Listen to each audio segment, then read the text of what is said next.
of the way. Sounds good. Get the start out of the way. Just get it. Yeah, because if not, it's like, should we start? Should we not start? Oh yeah, I hear you. That makes sense. That makes sense. Hi. Oh, did you have a blanket too? Because I have a blanket. Oh yeah, I'm grabbing a blanket. I was just outside. Sorry, I'm a little tardy. Oh no, you're fine. Girl, I feed we the got stray time. cats. What's that? I feed the stray cats, and it's so cold here that I have like, yeah, I built them cardboard houses and put them underneath my porch with blankets in them. I think only one of them is using it, but I'm stressed. I was like, I have to do something. Oh my God, I love you. That is hilarious.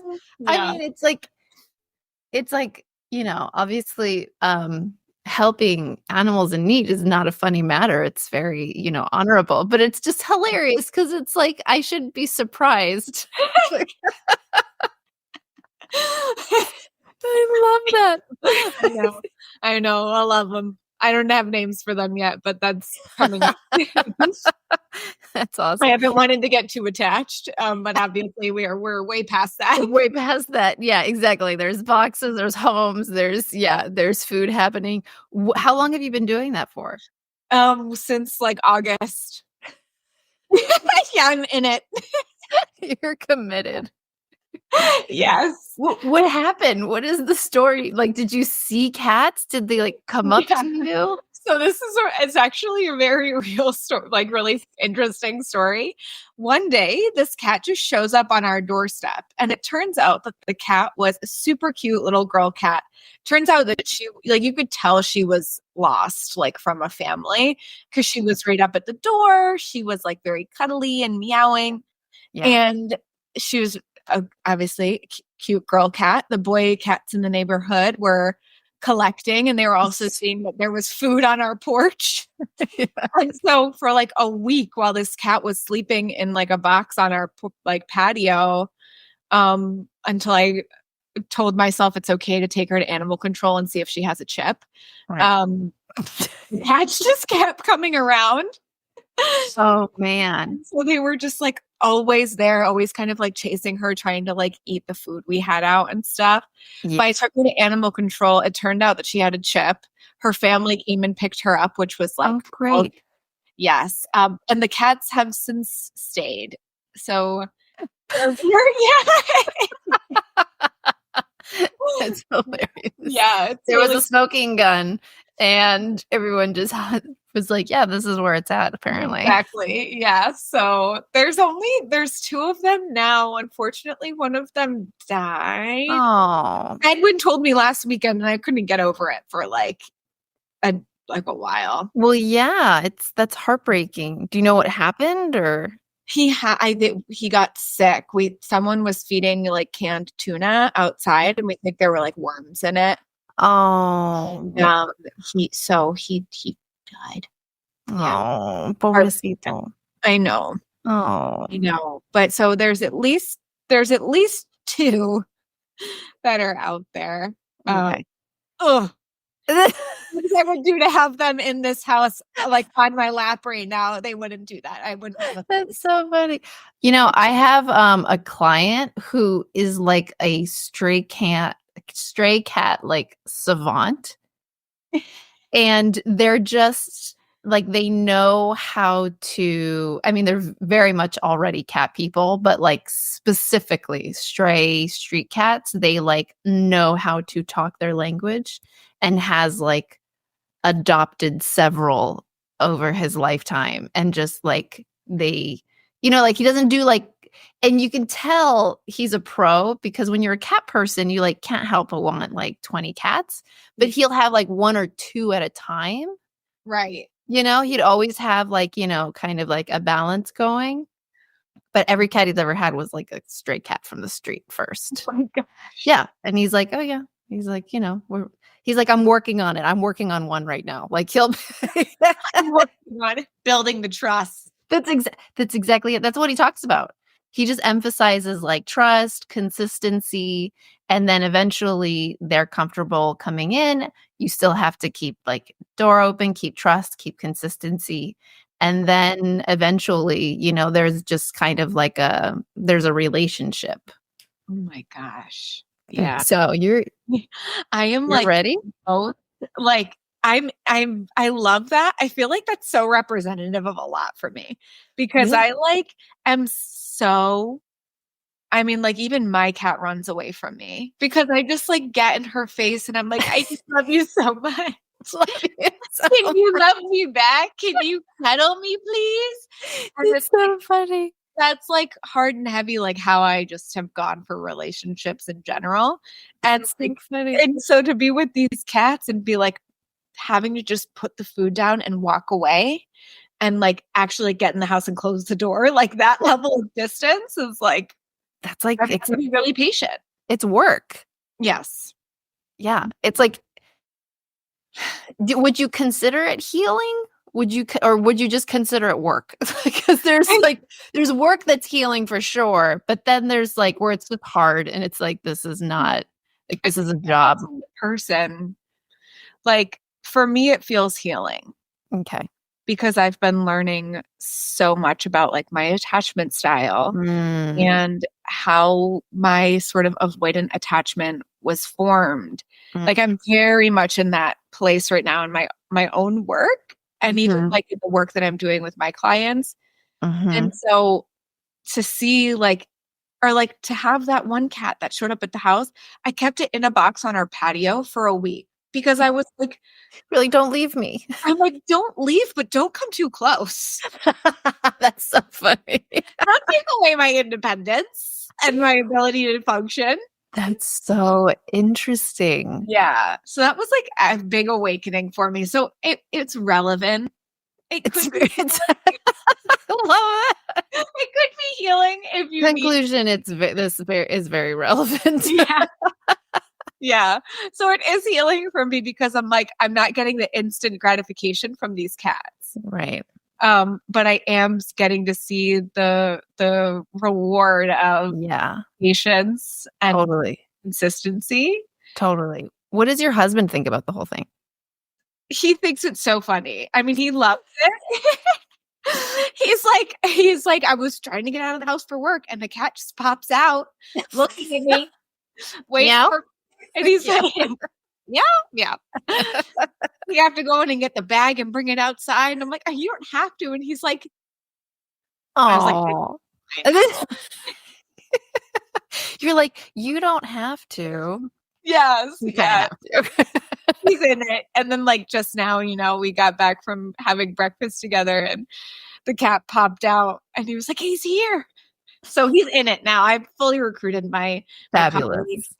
Fabulous. You have a team now. The cat people.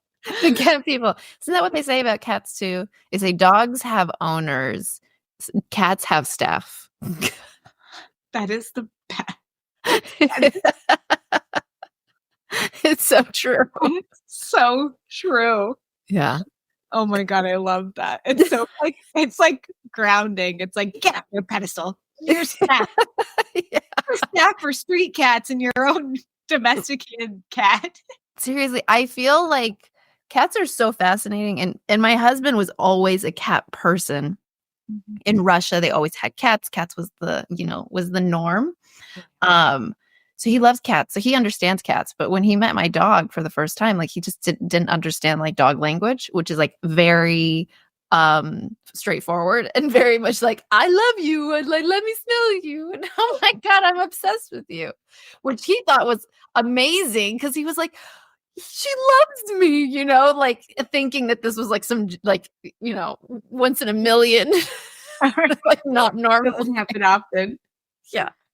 Yeah. So he like loves dogs, but it's the language is very different. Like with cats, even like their body language towards you, right? With a dog, if they're facing you, that's trust. If they are, interacting with you, that's trust, that's love, right? And then with a cat, it's the back to you. Right? When they have their back to you, that means that they trust you. They're like, oh, okay, we're having a mature relationship. Yeah. Yes. Each other's face. Secure attachment here. Very much. Yeah, it is, that's why I love animals. Yeah. I feel like they not only do they really remind us of like the present moment, like they Yeah. really call us in, even if it's Right. just feeding them or being like, oh God, I have to sustain this life. Like I have to play with it, you know? Mhm. And I also like I have to With you. hate you. And like, or you'll bother me. Or like, they go for it, but then they're so random and playful that it's like when anything is too serious and then like, I don't know, my cat starts meowing outside of the room while I'm like in an intense therapy session or something. And I'm just like, oh, right, we're going to be fine. Like they're just so like, they really call you into the I moment. love that. And I feel Yeah. like they're this also like physical representation of our nervous systems, Mm. these like very primitive parts of ourselves. Like Yeah. they get freaked out and they show Right. it. Yeah. And Yeah, it's not like keeping up appearances, it's none of that. It's very it's kind of like, I mean, actually it's so funny because I've been just looking at my daughter in a different way lately, and I'm just like, you're just like a hairless animal. You're just a hairless like little freak of nature, and you're just an animal. You're just a yes, hairless, defenseless animal. And yeah, and that's a very much like what animals do. They like call you in, they force you to be present. They have their own ideas, their own sort of like commitments, and like that's it. Like that's the now is the only thing that they're functioning in, you know. yeah, yep, That's so absolutely. cool. So I love them.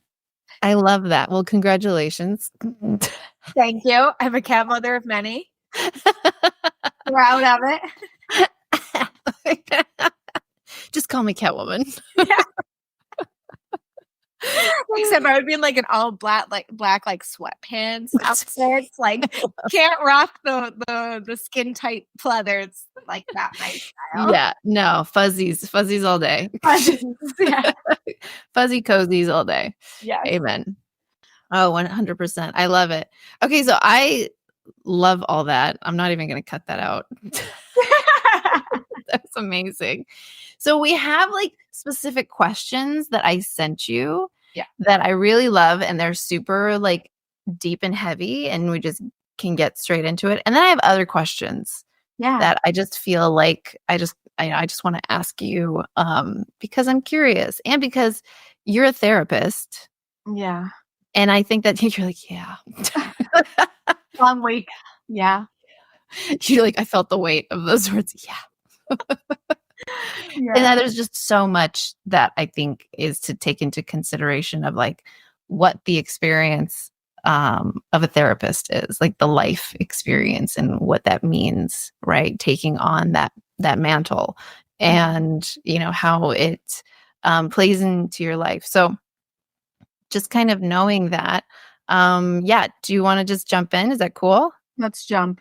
Let's do it. Let's jump both feet. So how would you define the stage of life that you're in right now? Yeah. I would define this stage of life. It feels the words like integrating and settling in really come to mind. Because this year has really been this shift of I would say at the beginning of this year, I called myself a girl. I call myself a woman now. Was that intentional? Would you call yourself a girl consciously? Subconsciously. I was calling like in conversations, I would just be referring to even like in places where I had consciousness of describing myself, I was often discounting myself, saying I'm a child raising a child. Right. And now I would actually never use that language. Wow. That's huge. Yeah. I feel really, that's been a big thing, has like shifting into really seeing myself as a person who can occupy the roles that I'm in as a wife, as a stepmother, as a therapist, as a supervisor. Like I'm in these places that a long time ago I thought were really far away. and they're not only here now, but they've been here. And so I've actually been letting myself, like, I want to settle into these places, integrate these all parts of myself into my identity. Like, Mhm. I feel I'm more consistently myself across the board, whether it's Wow. personally or professionally. Like, That's I'm wonderful. this in my work, if it's appropriate with people that I'm with. I'm Mhm. playful like this in my role as a supervisor. I'm like this with my husband, with my daughter, even with my parents. Like, it's like seeing that I can be all of these roles and that I can be consistent. I don't have to fulfill what people I don't have to be the youngest child of my family. Have That's huge. Yeah, that one's been big. That's a big one. That's a big one right there that you just because I'm the youngest in my family, which we've talked Okay. about, right? Yep. And so it's Mhm. like, yeah, like there's a lot of stereotypes, but most of them are true. Yeah. Yeah. Right? Yeah. Everything you've heard, it's true. Right? Yep. Yeah, that's a big deal. And that plays a huge part into what you're talking about, right? That sort of like one seeing yourself as the girl versus the woman, right? Being the youngest, right? Always being the less than, always being the, in some way, shape, or form, either in years or maturity or experience or whatever, always having that comparativeness. But then there's also the sort of that personality chameleoning, right? That we do when you're the youngest. It's kind of like because you want to fit in. And I think that plays a big part of wanting to be accepted. So you naturally become that people pleaser. You naturally become that sort of like, who am I for mom? Who am I for dad? Who am I for my sister, my brother, right? Who am I for these people?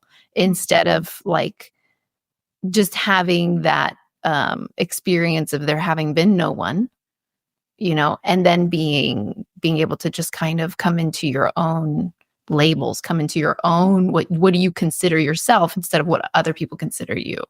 Right. Exactly. And it was, when you mentioned people pleasing, it's like, that's it. Like, I've heard people say that Mhm. phrase for years and years and throw it around.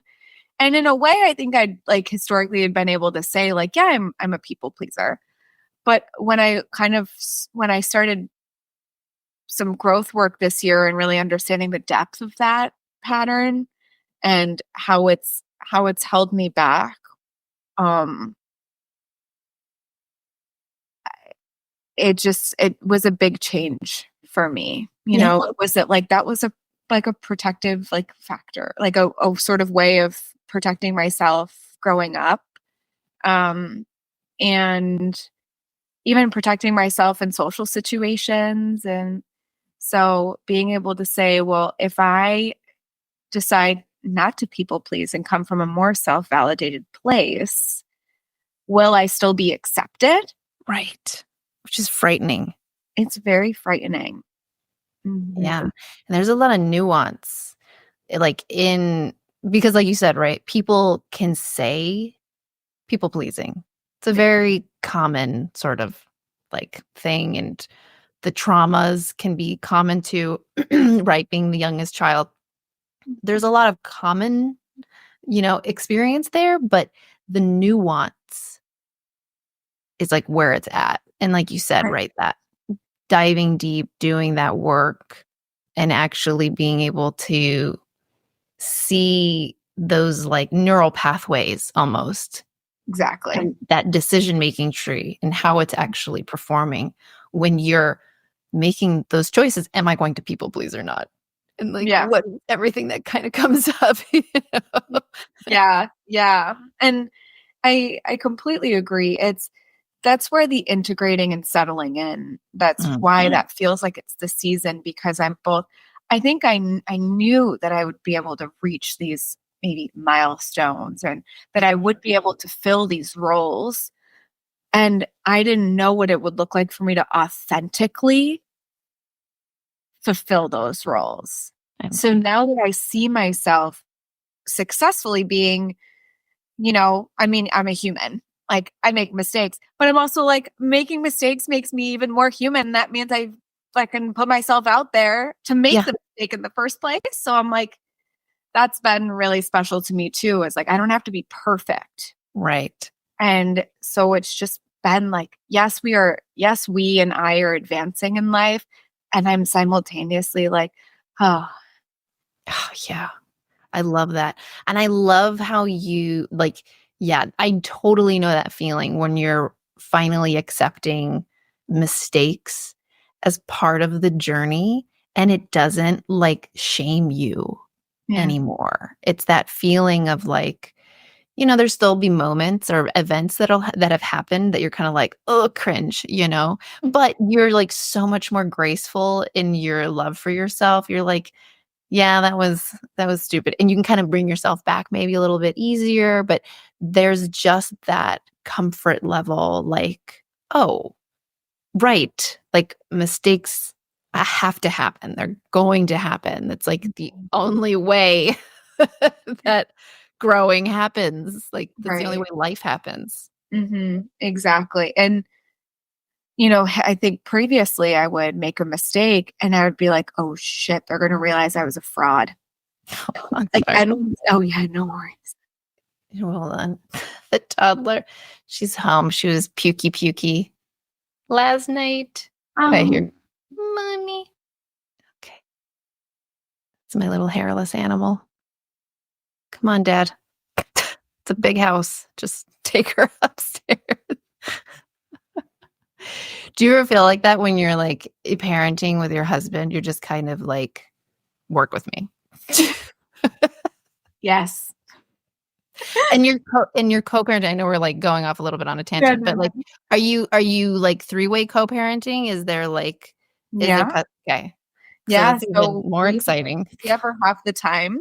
And then Edwin's like communicates with, her mom Yeah. and does all of that organizing, which I'm really grateful for. He never expected that to be part of my role necessarily, though we have to have lots of conversations and coordinating Yeah. around plans on our end and making sure it's clear. So, It really helps that you're a therapist too, because you're like way more intentional about how you show up in like a little human's life. You're like, yeah. it's a blessing and a curse. Right. I can tend to get into my overthinking parts and be like, God, how is this going to impact her when she gets older? I'm already creating this core limiting belief that then I'm like, girl, just shut that shit down. Oh my God, so true. So true. I do that all the time. I had to like at a certain point with my son, I was just like, when you're ready for therapy, just let me know. Cause I can't control anything. And I'm sorry. Right. I guess I'm sorry. Yeah. That's it. Just accept my apology, please. And if not, then that's also okay. Yeah. Oh man. Yeah. But yeah, sorry about that. So No, continue, please. that's okay. Yeah. Just getting back to where I was. I can't totally remember. It was like, I was bringing it home. Bringing it home. And then Athena brought it home first. Oh, I love that. Uh, I was saying something along the lines of It was our trauma. We're talking about trauma. We're talking about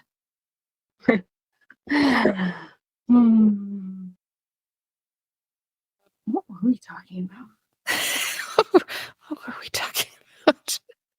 I know we were talking about like the settling in and the integrating Yeah. who I am. And it was like one of those ideas where I was like, this is gold. Oh No, it'll come back. no. It'll come back.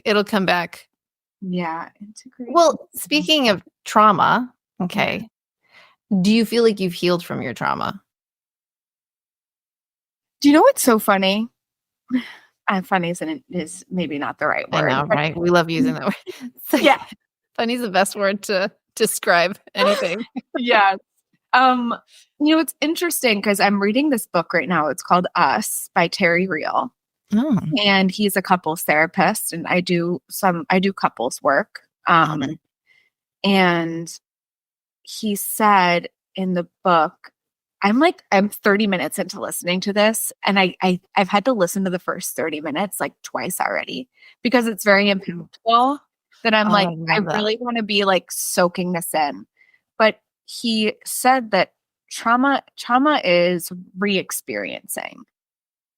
And so in a way, when I think about what my trauma is, Mhm. it was it wasn't a single incident. I think it was like, 1,000 small cuts over time. And the nature of that type of trauma is that I'm healed. I think I've healed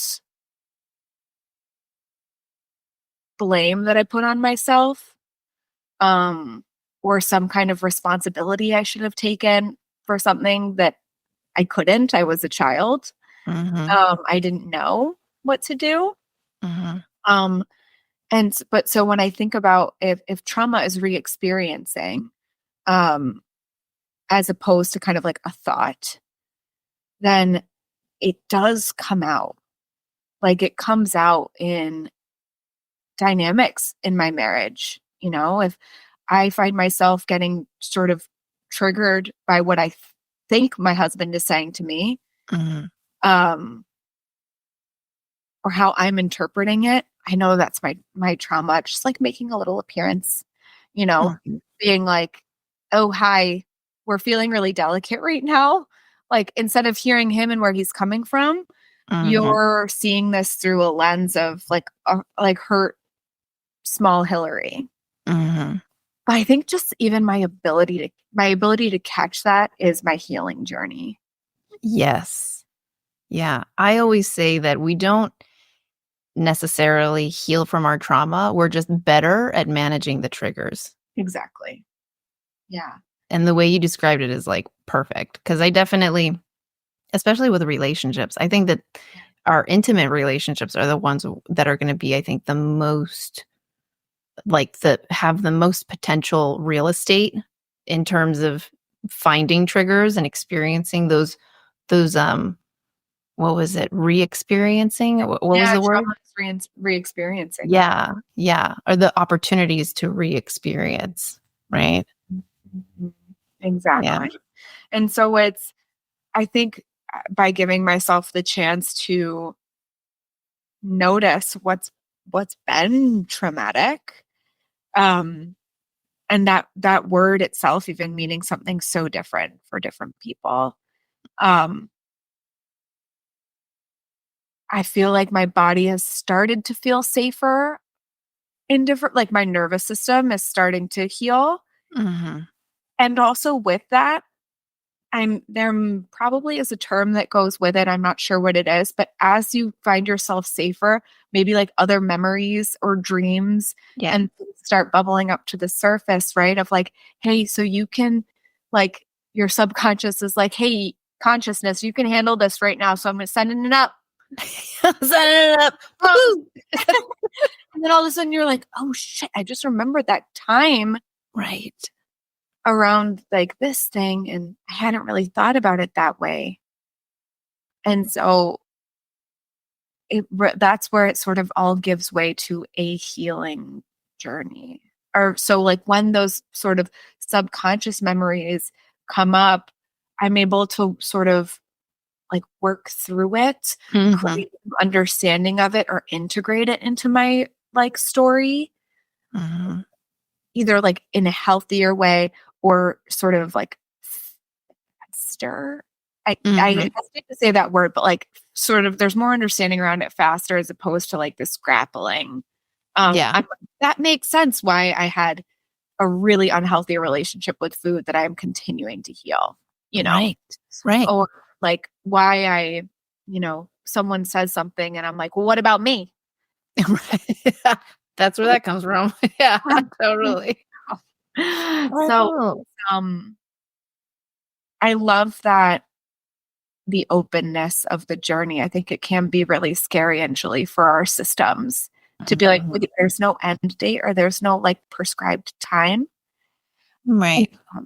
But when we think of the both and, it's it I get that. I feel for those of us and those parts of us that are like, I want to know how long it's going to take. Mhm. Because then it's like on the other side, that is constricting to how Yeah. much you can, discover for yourself and, create meaning around things in a more flowing way. Yeah, I love that. I like the metaphor of, like, the ocean, and when the ocean is tumultuous and there's a lot of activity on top, things stay down low, Mhm. right? And then when it's nice and peaceful, things start to come up. And when we're more at peace and we give ourselves that chance of, okay, I'm working through and I can now finally be present. I can now finally be at ease. And then all of a sudden, yeah, that's when things feel like they have an opportunity, an opening. Yes. Mm. Yeah. Yeah, absolutely. And even like noticing where it's stuck in our bodies, Yes. you know, Oh, it's yeah. That's a big one. it That's a big one. it's those things that like remind us that we are animals. We Mhm. are these hairless animals that are like, Totally hairless apes. know, Like, just like walking around, and it's like yeah. we have our brains are so um incredible in what they can do, and they're still such primitive. I mean, we're still majority very primitive, and Yeah. like it's like, you know I was like I was going to a chiropractor, like it's called NSA, um, chiropractic work, and it's like through light touches you get adjusted, and Oh, it was that's cool. really I grew an inch. Oh, wow. Yeah, because Hillary was like this, like just like wanting to get into a ball. Wow. How long was the session? I'm sorry. How long was the session? I was going for like a year. Like a Okay. year and a half of like consistent, Over like, time. how like Okay. this, because this is like she's literally like touching like certain points. It was a lot of the work was right here for me. So like even in session when people are like telling me certain stories, or if like with a couple I'm witnessing like a certain type of moment, I start going like this because Oh I'm my like, god, it's all here.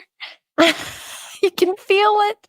Oh my Um, goodness. but that too, like, I feel like I'm always going to be um learning how to connect my mind and body in that way. Like it's just it's a practice to Mhm. notice where we've let these certain experiences and um beliefs kind of settle in, and where they're stored.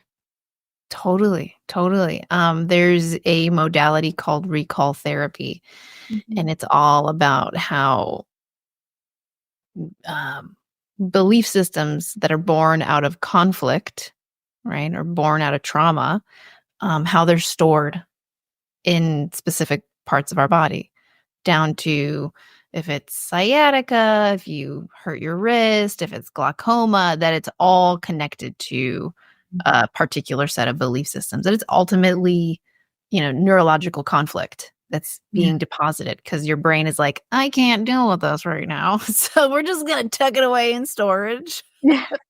Distribute. Distribute, distribute, distribute. Yeah. Yeah. Oh my gosh. I know our brains are really wild. And Right. how they do that. And like I feel so much gratitude for the research and focus that's been put on this over the Yeah. years. And I'm like, is it I know to an extent it's so in my face because of the work that I do, and like, Mhm. what I choose to engage in.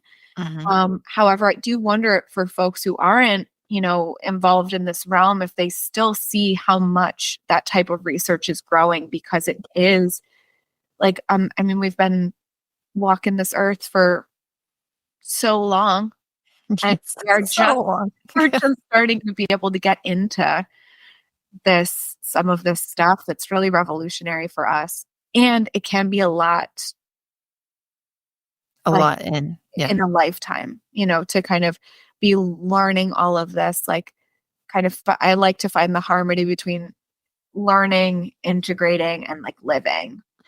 100%. I love that you said that because I think it is hard to, especially when your interest, passions, or profession have something to do with self development as like a general concept, right? It's really easy to, yeah, just constantly be losing yourself in like what else is there and what else is being developed and what I mean, just talking about the brain alone, Yeah. I mean, it's absolutely endless. And yeah, I used to be like articles, but it was just so much every single day, these massive breakthroughs. I'm like, not done digesting like 2 weeks ago, like what I learned then. Right. Mhm, mhm. When you learn something new, it's not just about, oh, taking in the new data, the new information, the new breakthrough. It's also like, how does it now pertain to you? It's a whole like healing sequence. It starts a whole new sequence for you, or it continues, or it repairs, but it's like it has to take on its own life cycle in Yeah. understanding like, how does that fit with me? And what do I do with this information?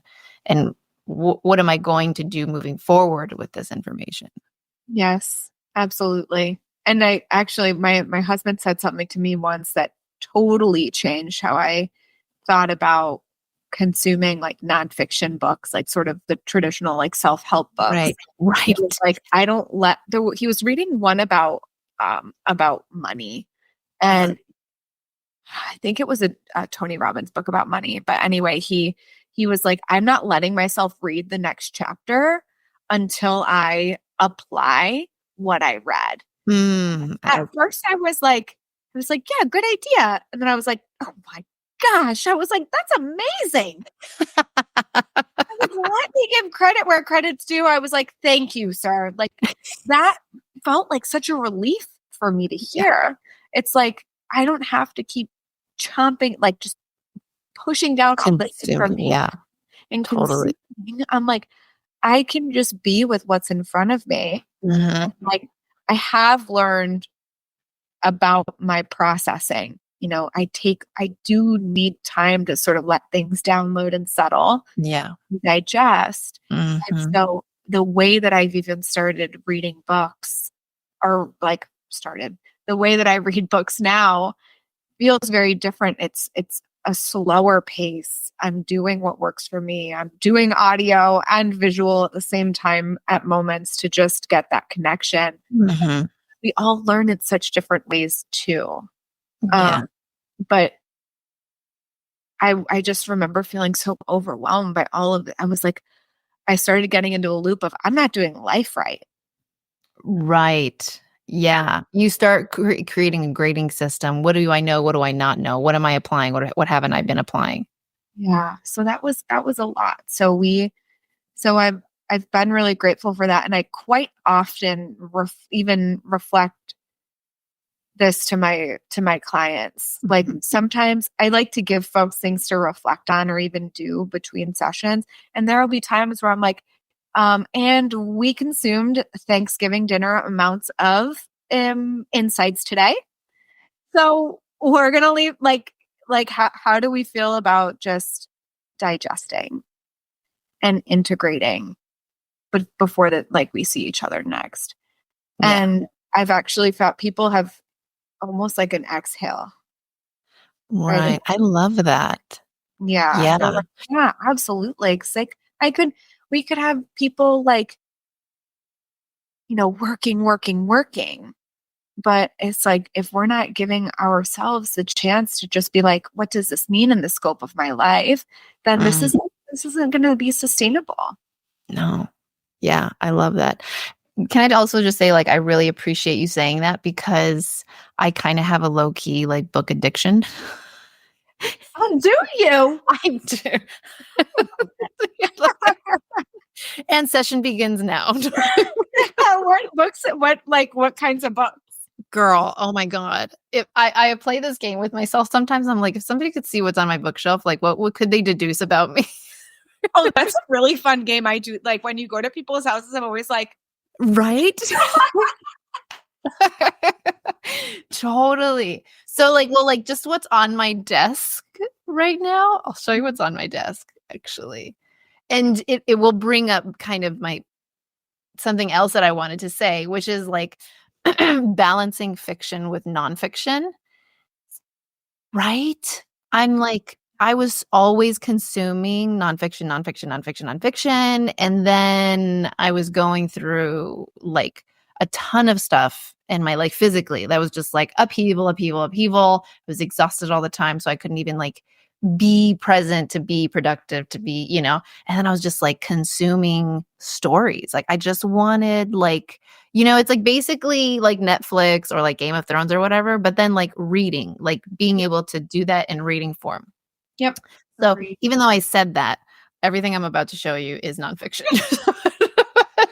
But so the first one is this one. It's Mexico's Indigenous Communities. Oh, hey. Yeah, it's a very what is it, scholarly read.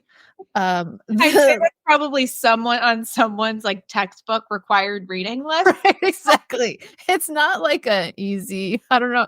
I was just like, oh, I think it, I don't know what it is, but I for sure know that addiction with books is definitely correlated with the desire to know, and that it's almost like retail therapy. Like if I, spend the money, I feel better. If I have the book, I have the knowledge, even though I haven't like finished the book or whatever, there's still that like tangibility that I can just open it up and I can just look through it and I can just have that.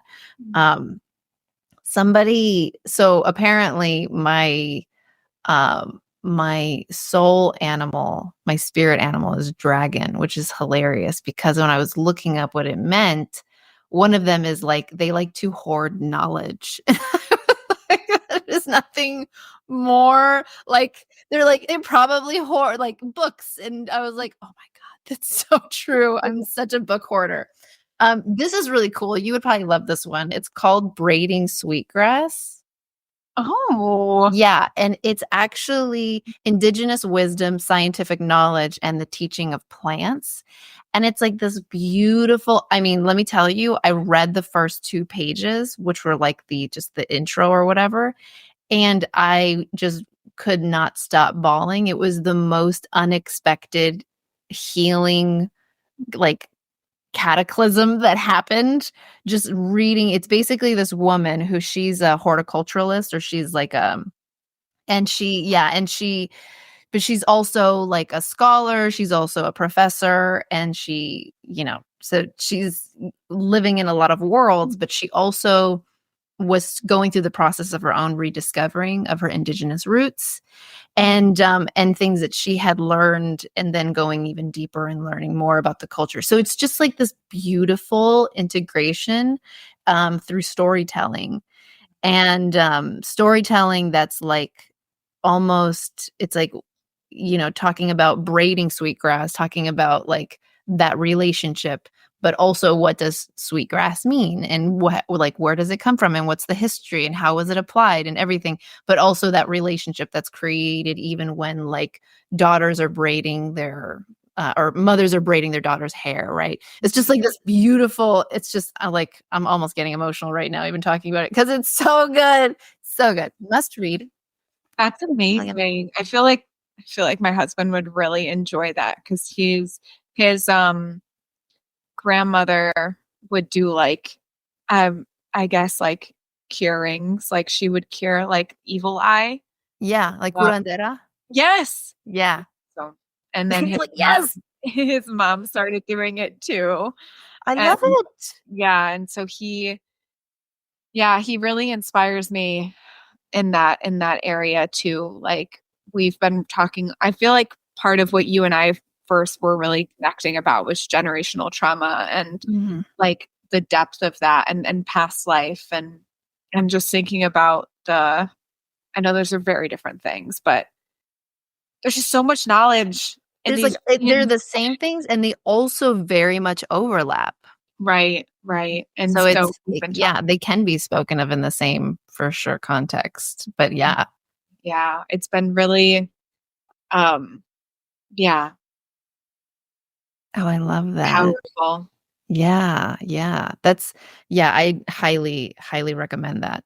So we go from those and then we go into the last book, which is High Performance Habits. Oh my gosh, you're so funny. It all exists in one being. But it's all here. To be braiding sweetgrass and have high performance habits, okay? They're Yeah. not mutually exclusive. Oh my god. Yeah, this is a multidimensional being right here. We all are. We're all trying to do better. All trying to discover our roots. We're all trying to be bad biddies. Yes, all of the above. All of the above. All of the above. That. So this is a good segue. Like Okay. at what point, because I feel like reading is definitely kind of part of self-care, but like at what point do you feel like you need time for yourself or you need self-care? And like what do those things mean to you? Mm-hmm. So I usually know when I have even or either overworked myself or have not given myself the care I need if I am sort of going back into some old some old patterns. Mm. So whether it's like patterns of thinking about certain things, or like my self-talk's getting pretty like harmful, Mhm. or I'm kind of like finding myself isolating or saying like, well, they just don't understand, Mhm. and getting into a little bit of victimhood, like Mm. that's when I know I'm like, ooh, it's so like we're all normal. Like once we start doing, you know, creating insights about ourselves and sort of like working on ourselves, um, we aren't immune to seeing some of those old patterns and having them come back through. And I think it's an opportunity for us to notice them and be like, oh, what's this telling me? You know, what parts of me right now are feeling really scared or what feels like it needs to be protected. And then I will do a little bit of schedule acrobatics, making sure like Tetris. I love using the word acrobatics for things that have nothing to do with acrobatics. Yeah. Like making your schedule. Yeah, For exactly. instance, I'm like, how can I adjust something if there's not time coming up for me to just slow down or like Mhm. even choose to, schedule my time differently the following week, whether it's space things out more or, you know, say to someone that I know I said I could make it this weekend, but I can't anymore. Mhm. But just seeing where I can give myself some time to regroup. Right. Um, And being intentional. yeah, not just hoping for the best, Right. oh, well, I'll get to shower tonight. Like, that'll be nice. And I'm like, but that's a part of my basic needs. Yeah. Isn't it was it with you in our last conversation where we talked about like care and self-care and like how those some people are like, "Oh, Oh, yes, we did. yeah, like I'm taking an extra long shower tonight." And it's Yeah. like, "No, no, no, no. Though that's care. That's Yes. like regular care." That's not. Right. And it is in many ways, it's a luxury, it's a privilege. Mhm. Um, those ways of having like if you do have the time to do that, Right. um, because I with so many of my folks that I work with, I like to find out from them what feels like care right now because it can be that a shower might not be able to happen, whether it's from a level of depression or just like Mhm. chaos at home and lack of support if you Right. have multiple children or even you don't have any Mhm. children. It just depends. Right. Uh, Absolutely. and so kind of reframing it from like hygienic care to like energetic care. Oh, I love that. So, um, because in a way it's like, yeah, and those things do make me feel good about myself. Like I totally have my self-care seasons. They Mhm. are changing. So it's like last year I was going to get my nails done every 2 weeks, and I loved the ladies at the nail salon. They were from the same city in Colombia that my husband's from. Oh, that's cool. Like, just I had, like, it was the connecting part that felt Yeah.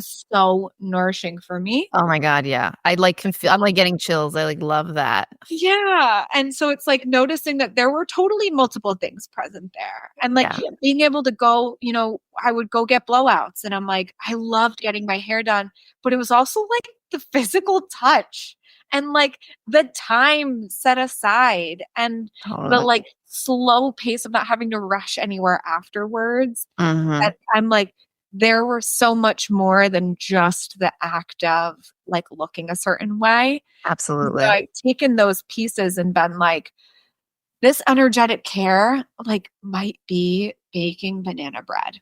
I love that. Yes. The house smells good. Like, I am Yes. excited to eat it. My family feels taken care of Right. simultaneously. And not that it has to be so productive either, but Mhm. that works for me. Mhm. Or being like, I need unstructured time. Yes. Yep. Saturday morning, and I really admire my husband's entrepreneurial spirit. He would work every day if he could. He has lots of energy. Wow, that's great. Jealous. And I'm like, that is so great. And also he loves to involve me in it. I feel so grateful for that. Oh, I love that. I also do have to, like, I have to set the boundary I was sometimes. gonna say, yeah. I'm like, oh And my God, also you so much have so much fun working on that. And, like, can I connect with you about that tomorrow? I just need to go for a walk or, Yeah. like, really disconnect. Like, Mhm. I'm not above. I just binge watched, what's that show? Love is Blind. Oh my god, girl, shut up. Oh, Season 3? yeah. Yes, bless us all.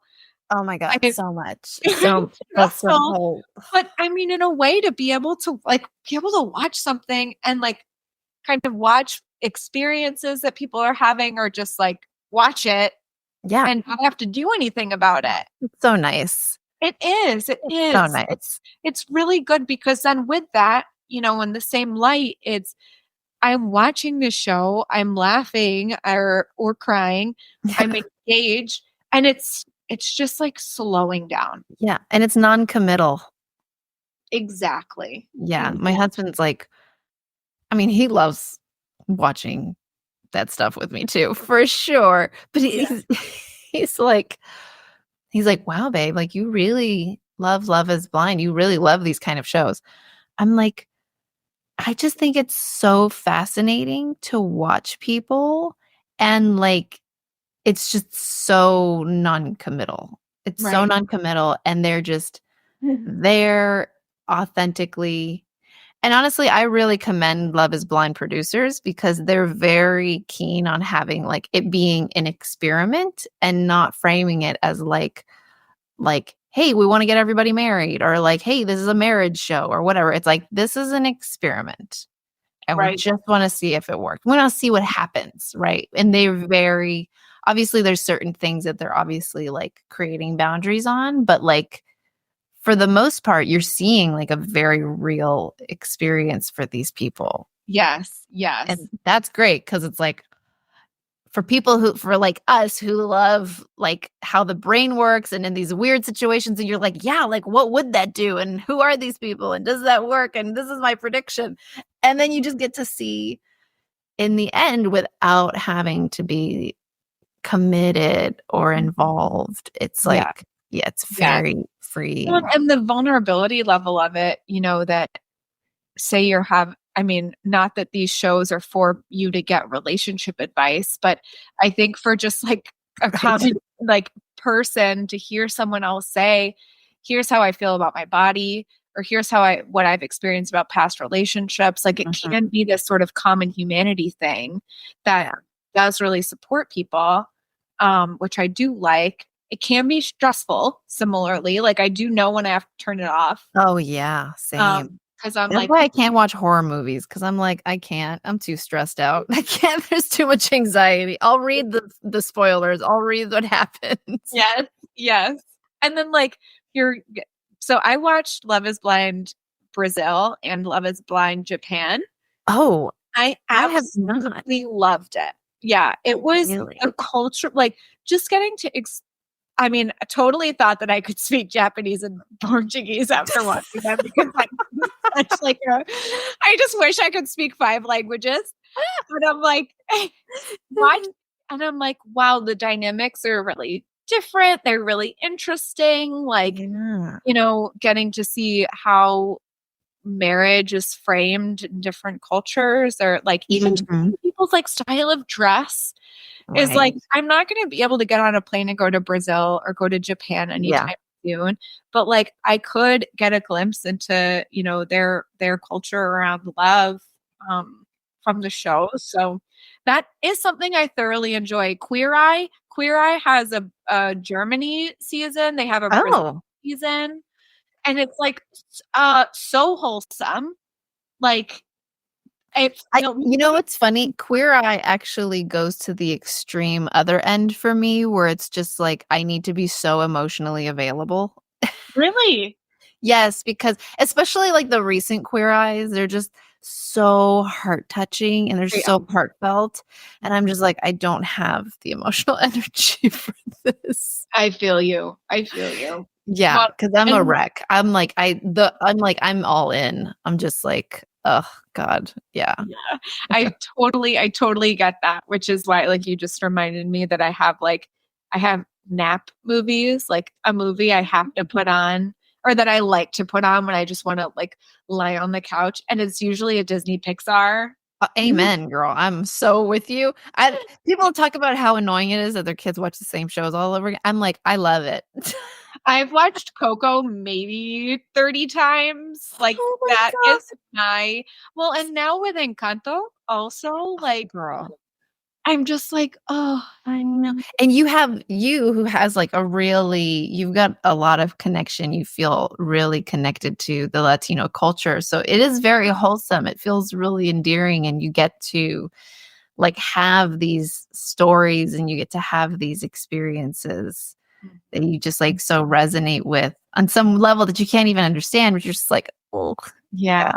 Yeah. So those bring me a lot of joy too. So I don't like when I hear people say like, "Oh, I shouldn't watch, TV." And I'm like, I disagree. Yeah. Let's talk Like, about it that's a little bit. depressing. Like it's okay to need that. It's I okay love to TV. need. Yeah. Yeah. It's like it's important for us to open ourselves up to whatever kind of rest feels like it's going to serve us and kind of notice when something's airing into the I am now initiating autopilot. I don't even hear what's going on. Right. I can't even feel my body. We get there. That's okay. Yeah. And what else are we needing that kind of lets us be more engaged so that we feel the time and space of the Mhm. rest that we're taking. Absolutely. Feels like it feels abundant, even if Mm. it's only 15 or 20 minutes. Yeah. I've been engaged in those, in that time of, whether it's like consuming food in front of a, quick episode of something, like doing what I can. That's Yes. what I'm all about. I don't have a consistent workout routine right now because Mm. it's been really like it's felt like that would drain me. And I'm also healing my relationship with exercise. Mm. So punishing myself for not working out isn't caring for myself, Yeah. but saying like, well, I walked to go get a coffee. Like that felt really good. I love that. Yeah, totally. Yeah, like you do have to figure out what self-care means to you and be honest with that journey in a way that allows you to be vulnerable with yourself, Yeah. but also vulnerable in like a positive way of like, hey, it's okay that this didn't work out, or it's okay that that doesn't work for me. Or I really like this. This is my guilty pleasure. Like this makes me feel really, really good. And it's okay if if I have the time and I can squeeze it in and I need this, like, I'm just going to do it. Yeah. Right? Yeah. Like, I love TV. Like, I love TV. Yeah. And I definitely have to be mindful, and you go and I think that that's what happens too when you find something that you really love. You just have to learn to self-regulate.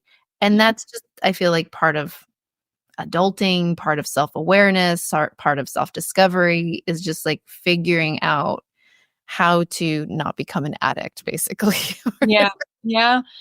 Yeah, absolutely. And like when Michaela, before we moved into this house a year ago, at our previous place, we would do like no technology hour Mhm. every night before bed when we would have Michaela. And so we would be chilling on the couch, like either coloring or reading or just like talking and Nice. playing or like straightening some things up.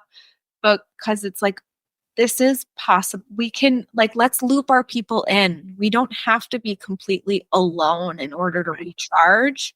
Right. Um, I noticed that that's part of my like attachment, right? Is like if someone tries to like get in on my alone time, like they're taking away my stuff. Like You're like, "Oh my god, you're violating my." now it's going to be work that you're here with me. And it's like, well, no, like I can express what I need, or express what I feel like what the purpose of this time is, Mhm. and have my family in on that, so that we Love we that. all get a little bit of something too, because we're balancing lots of dynamics in our lives. Yeah. Oh, yeah, totally. There is a lot, and I think that when you have kids, that's the ideal, right? When you have kids is that you can teach them good habits like that. And Yeah. of course, it doesn't always happen, right? And sometimes never doesn't happen at all, right? Like you're just kind of stumbling through. It Yeah. totally happens. Um, but it is the desire, and I think it is part of that learning process of like what works, what are we learning, especially with kids, because they're not going to be there like, okay, yeah, let's try this. Right, exactly. Yeah, Okay. right. Let me just try to focus right now. It's Yeah. like that's not gonna happen. Like they're Right. either gonna be into it or they're not gonna be into it. But it does take time. Right. Um, and yeah, integrating that into your own self-care. It is difficult, but it's absolutely worthwhile. Yeah. Right. And like the other end of the spectrum too is like, okay, we are in the kitchen. I would like to listen to Shakira and also get these dishes done. Yeah. And then and you can tell me about your day at the same time. Like Yeah. I'll lean into the chaos because at least it's different energy than what I've been using all day. Yeah. Amen. Oh, I'm a big fan of like music in the kitchen, loud. I'm like, just dust the energy off of whatever's been going on or whatever's in our head or whatever. It's like make everything loud and then it's like I feel like a cleansing. Yeah. Yep. And Yep. sometimes when my husband's not at home, if he goes into the office and he comes home late, like baby's on the counter, like, Disney's blaring and like Rafa's like watching like F1 on the iPad super loud and we're cooking or, it's like, what is happening? Like, I love "Mom." I love when I walk in on my husband doing that. Like It's he awesome. makes empanadas on the weekend and he's in Nice. the kitchen. I'll like come out from running errands. I'll come in the house. He's in like he's got a full setup. The music's on, the oil's bubbling, all the empanadas are frying, and he's screaming, "Hey babe!" You're like, oh my God. And I'm like, wow. I'm like, you are in this right now. You have created your reality, the environment that you want to be in. And I'm like, Yes. I am here for it. I'm here for it. I love that. Oh, that's awesome. I love that. Yeah, and I think routine too. Like, I think there's something to be said about little like traditional routines, even like a morning routine, obviously super important if you can have one, but also like having those traditions, right? Like making empanadas on the weekend. Like we make pizza on Sundays. Sunday's pizza day, right? Like we always have pizza on Sunday, and like having those little things as a couple, as a family, or as an individual, like having those reoccurring things, even like the nails, right? Like getting your nails done every 2 weeks or whatever, right? Like being able to give yourself an event that you can kind of create a routine around consistently, even if it's not every day, but you know that it's going to happen. It creates that feeling of like foundation. It creates a sense of grounding for you, which I think is like the whole purpose, right, of self-care. Yeah. Yeah. Bring your feet back down to earth for a second. Like Mhm. you are a dynamic, like a reminder, you are a dynamic human that that recharges can recharge in various ways and drain your energy out in various Mhm. ways. Um and so just knowing that we have to kind of stop and refill for Yeah. ourselves and create a little bit, like control what we can, create a little bit of um what's that word where you can predictability, a little bit of Mm. predictability in there, not so much, right? I mean, we all don't have a lot of time for that at the same, in the same token. Mhm. So being able to, notice what gives me life. Like, I like the pizza on Sundays. I Yeah. like doing Lebanese breakfast for everyone on Sunday mornings. My Oh, husband yum. Saturdays. We do like weekends are like Columbia Lebanon Fest at the Oh, I house. love that. Love it. Yeah, it's fun. What's Lebanese breakfast consist of? So I make something called manushi, which Okay. is, kind of like pizza. Oh, okay. Yeah, it's just like you make your dough. I make one big one. So I, roll out the dough really thin and then you spread this like sesame thyme, Mm. what's that called? Like spice it's called za'atar with Okay. Yep. Oh, I love sitar. yeah, and you put it on top, stick it in the oven, and then I make like this, it's like almost like a mixture between sour cream and cream cheese, Okay. out of whole milk yogurt with like tomatoes and mint leaves and cucumber. Oh my God. It's like so Oh, good. it's so good. So Like, yummy. not to toot my own horn, but toot toot. So good. So that's like my favorite breakfast. And it means a lot to me to share my culture Yeah. with my husband and, and our daughter too. She's been showing a lot of curiosity about Lebanese culture and that's been fun.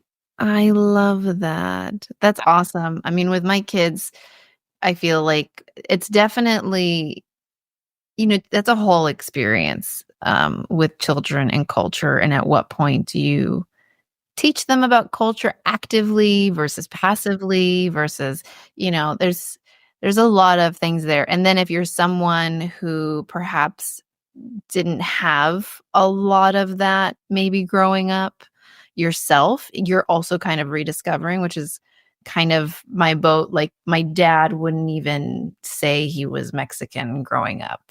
And we didn't really have a lot of connection to our family in Mexico. Logistics, everyone's spread out. There'd be reasons, but we just didn't get that as much.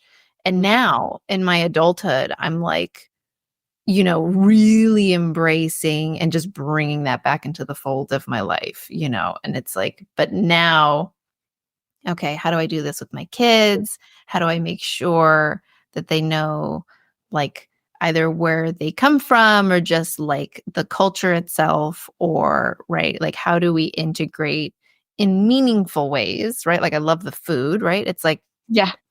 like, what other more amazing human thing have we done than create like culturally specific food, like Yeah. experiences around food? Like, it's just that food is love, Yeah. right?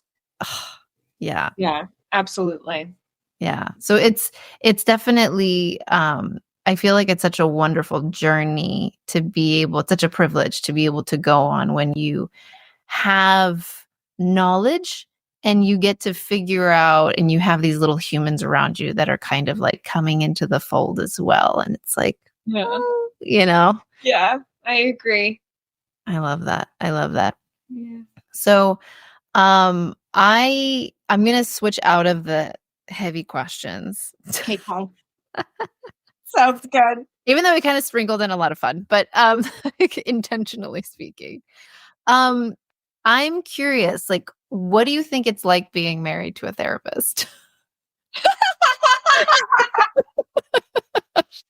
If only you could have just recorded our conversation at breakfast. Oh my God, for real? Yeah. Like, well, and it wasn't explicitly like that we talked about being married to a therapist, but it was like what you just said triggered me. That's all right. I didn't necessarily say it like that, but I was definitely like, In that mode. yeah, I was really quiet at first when my husband had said something, and I thought I made a funny joke and it wasn't funny. And then yeah, it was a little bit of a back and forth. And so with all that said, being married to a therapist,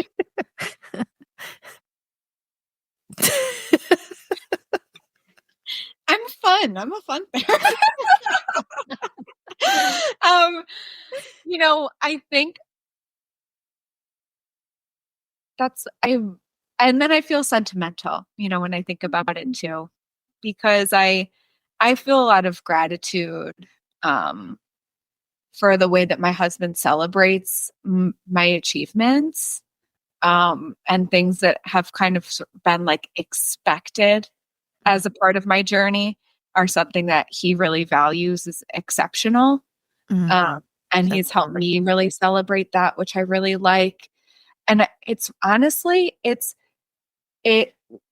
we have really intentional conversations, and we're able to get messy and like sort of I have to let myself be a human. I have to let myself fight like any other person would, and not put too much pressure on myself in those aspects. And so I think because of my role, he would probably say to you that maybe she overthinks some interaction because she puts pressure on herself um, to have to respond a certain way.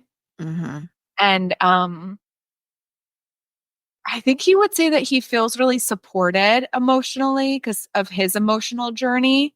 Mhm. And like, we talk a lot about the feminine and the masculine, Mhm. and how like if when I kind of withdraw or avoid, that feels really masculine. And Mhm. it's kind of in response to him showing more feminine. Interesting. So having all of that awareness has really supported us as a couple. And we've also had to like, I've maybe had to learn more how to laugh about it and be like having this knowledge and being able to share it with other people and support them in their lives. I'm like, I do want to practice what I preach. And then it also just makes it so real to be like, this shit's hard. I'm not going to be the one that tell you that anything I'm saying or like, Easy. like teaching about or like, sharing with you or kind of the awareness that we're creating. This is not easy stuff to integrate. Yeah.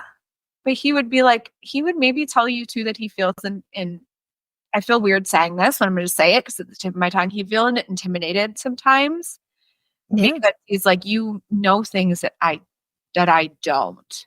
And Mhm. I'm like, okay. I'm like, I want that to be a bridge between us as opposed to a barrier. Like, if I'm sort of doing something to manage myself in a conversation, I'm going to tell you what I'm doing.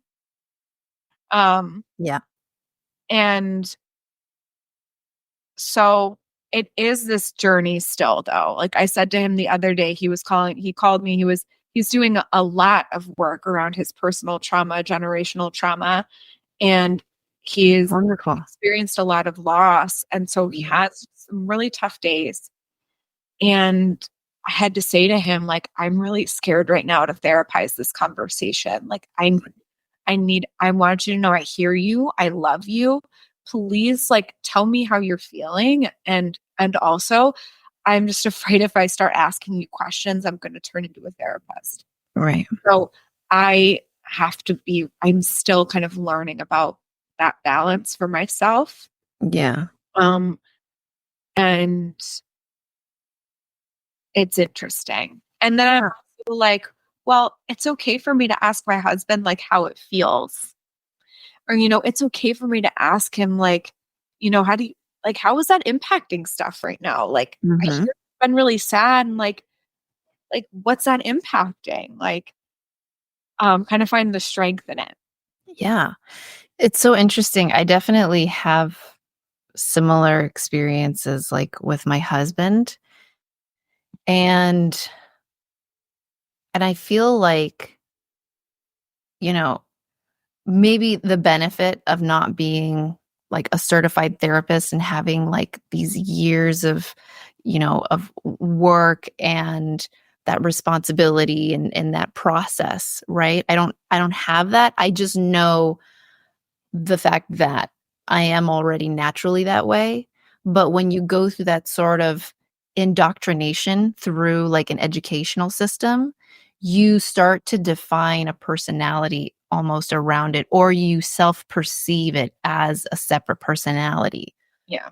When in reality, you're still the same person. Like you would already naturally want to ask those questions, Right. you Right. know?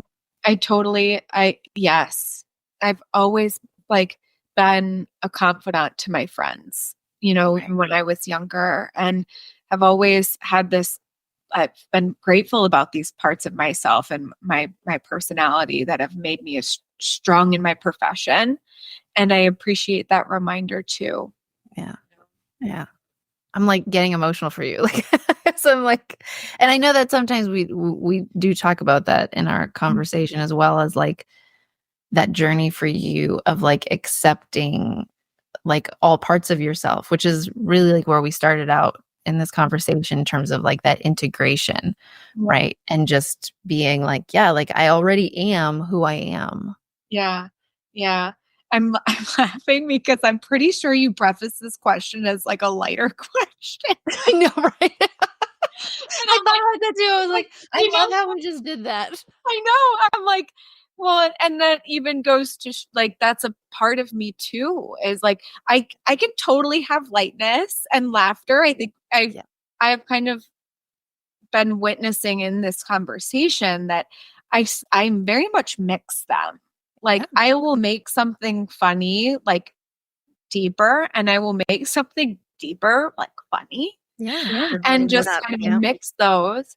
But I also think of too like kind of even talk like referring back to some of what we discussed earlier, like I have I think of my energetic gas tank as like having some different compartments because I am always conscious about trying to save what I can to be present to myself and my family at the end of the Mhm. day. And also that I'm not just witnessing all day, but that I'm also expressing. Right. That's a huge that's huge, right? Because we have a tendency, I think, to when you're in that responsibility of being in service to others, right? There's like that, like, okay, this is them, this is them, this is them. And then you don't realize like there's a benefit to me and who I am being in this conversation. And this person wants that, right? Or like, what is easier for me? What's going to help me Yeah. too in terms of enjoying my job and what it is that I do, right? Yeah. Yeah. Yeah, absolutely. And so like I'm he's very understanding of the fact that I'm here to listen to him. And he encourages me to be like, look, Hillary, after a long day, he's like, if I'm like wanting to tell you about what I learned about and, my discoveries, like, he's like, please tell me how your day was. I love that. Please Yeah. tell me how you Please do. tell me. He's like, I want you to tell me. He's like, I don't have to ask. And I was like, well, it means a lot when you ask me. And, and Initiation. yes. And I'm like, I get that too. Like, I do want to take up that space. Mhm. And so it is funny. I love Um, that. when it's been really cool, like when even like my sisters or my mom's friends, like and even my husband's family, when they've learned about the work that I do, um, different questions coming up, they're like, oh, like it's almost like they learned something about like more about my being, not just like that that's my work, but like there's some indication from it. Right. And it's been really cool, like getting to navigate that and being like, yes, like I'm really proud of what I do. And yeah. I love that. Yeah, because you're not just like having a profession that was sort of a stretch for you, or like being a surgeon, when that's so different perhaps from like a normal way of being, or like a construction worker or a carpenter. It's like, when it's like you just get to show up in a big capacity, just who you are, Right. right? A lot of that's already going to be pre-existing. So for them to be able to be like, oh, right, all those things make sense now. Mm-hmm. Right. And look at you like having a profession where you get to like show up and just be your authentic self and apply all these things that people have already seen in you naturally. Yeah, it's very validating. Yeah, it is. It's fun. Yes, all of that. Yeah. I love it. I love it. Okay, one more question because I'm super curious. Yes. Because I do see like the different sort of sides of your personality. And I think your attachment style is so interesting because I would not have guessed it of you. But like super random question. Yeah. Like, what kind of driver are you?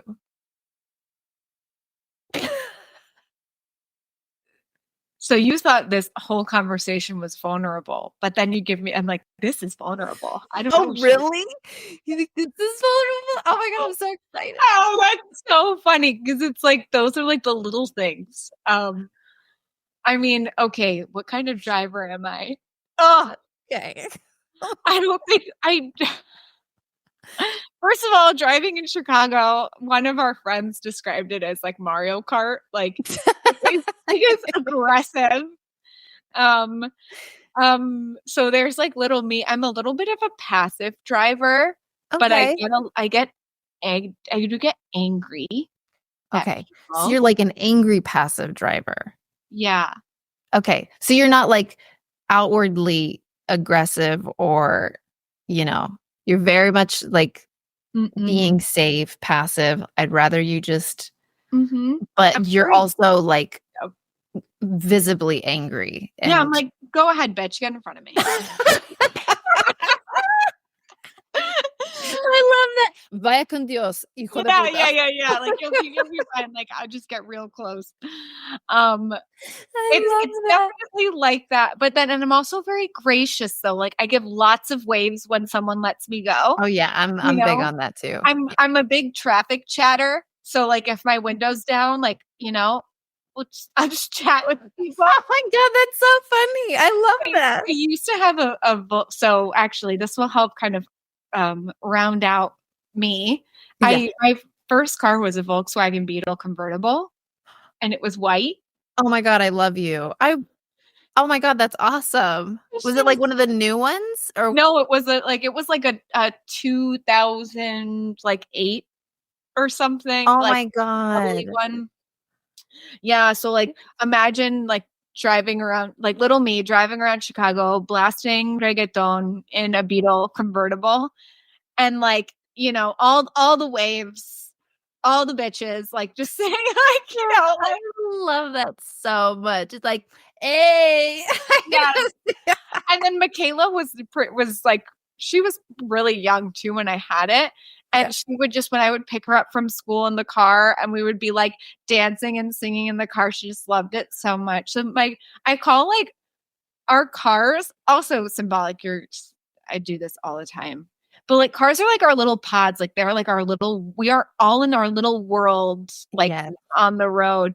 And I could be like so happy that someone let me in, but then someone else was trying to get in the lane or something too. And they're like cursing and I just see them throwing their hands up and I'm like, I love that. I'll get angry, but I'm like, you know what?